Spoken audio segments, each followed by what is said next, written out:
Welcome back. In a world where music brings people together, some artists uniquely connect generations through their heritage. Get ready to dive into the rhythms and inspirations of a remarkable Oakland drummer and dedicated guardian of Congolese culture, whose journey began at a young age. Here to share more is musical artist Kiazi Malonga. Kiazi, thanks so much for being here on Live in the Bay. Thank you. It's a pleasure to be here. Yes, I'm so excited to talk about you and your career and just kind of how you got started with performing. So when did you first pick up a drum and start performing? Probably age 2. Wow. My parents were many things, but one of those, they were artists. And so during that time, we didn't have any babysitters. And so I was raised around performances, classes, lectures, and I just kind of picked up the culture from there. Amazing. And that stayed with you, and you just brought it into all of your life, and you become a performer, and you're just tied to giving back to your community and preserving Congolese culture. Correct. Why is that so important to you? It's important to me because growing up second generation Congolese, as many of us are, where our stories begin from somewhere else outside of the United States. And so in addition to sharing the beautiful culture of Congo, I'll also speak to the origins that the diversity of the students that I come across have. And so it's also encouraging people to always stay connected and grounded to culture, because that's typically what helps us persevere and continue in life. Yeah, so I want to touch on a few of the ways that you are helping to preserve your culture and honor it. And so you're offering classes is one of the things you do. Tell me about what you offer. Regular programming downtown Oakland at the Malonga Kaskulord Center for the Arts.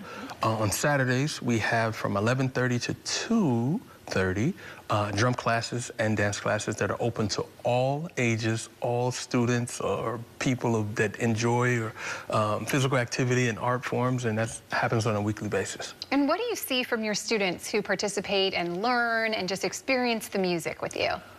First and foremost, community building.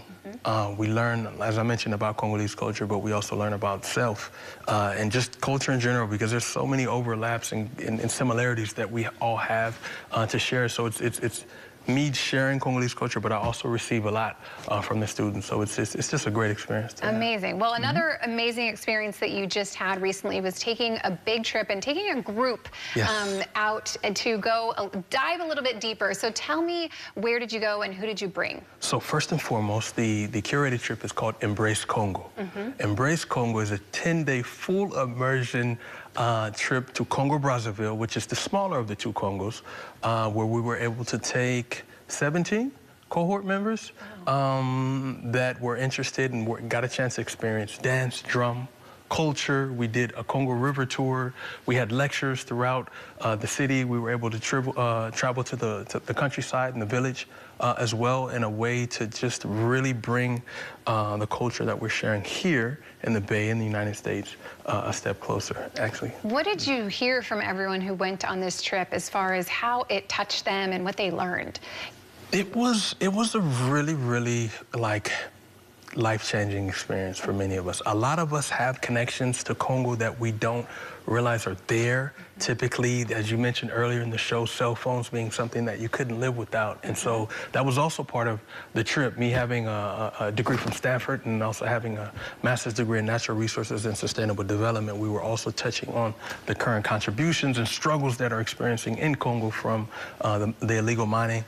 So it was overall a spiritual breakthrough experience for many folks. Artistically, it was just amazing, and ultimately we ate really good food and had a good time. So, yeah, amazing. That's so incredible that you are able to get a group together and take them back to really immerse yourselves in the culture. It has to be a life-changing event, absolutely. Well, you have a couple of events coming up that I want to touch on so that people can get involved and experience what you're offering. What do you have coming up? First and foremost, September 4th from 5 to 6:30, there's a series that BART is putting on that kind of expresses and showcases culture.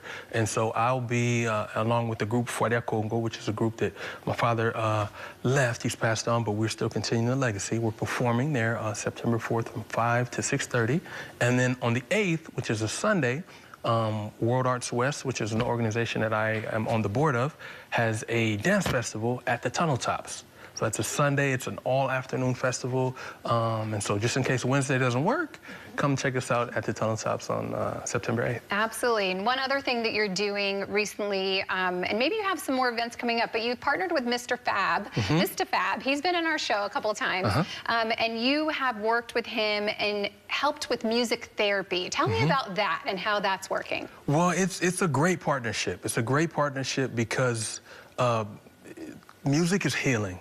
And when you dig in and look into roots music and traditional music that is tied a lot to our cultural hearing and just well-being, it's an opportunity to bring inner city folks, not only African American, but of all walks of life, closer to a cultural tradition that we have been pulled farther away from. And so through that collaboration, through just conversations, we've also been able to expose folks to music and just really try to address the healing from many different fronts. Yeah, and these are at his Thug Therapy sessions, right? Yes. And how would you say music is a tool that really can help you heal from your traumas? Because I know this is one of the focuses of the event. I would say from personal experience, oftentimes when playing, even listening to music, and maybe some of the listeners have experienced this, you kind of get an out-of-body experience to where you can kind of forget and distance yourself from the everyday hustle and bustle.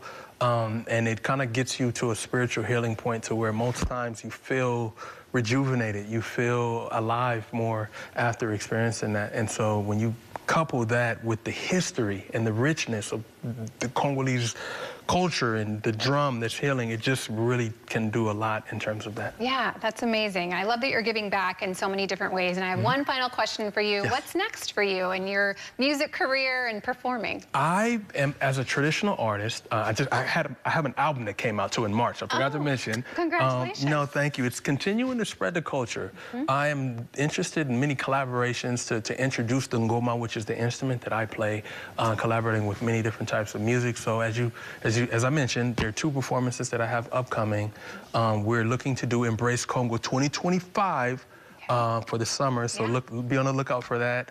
And just continuing to build bridges and create stronger community connections through my instrument. Well, that's beautiful. And next time you come here, you have to promise me that you're going to bring your drum and perform for us. I promise. Okay, awesome. Well, Kiazi, it was so great to have you here. Thank you. Thank you for having me.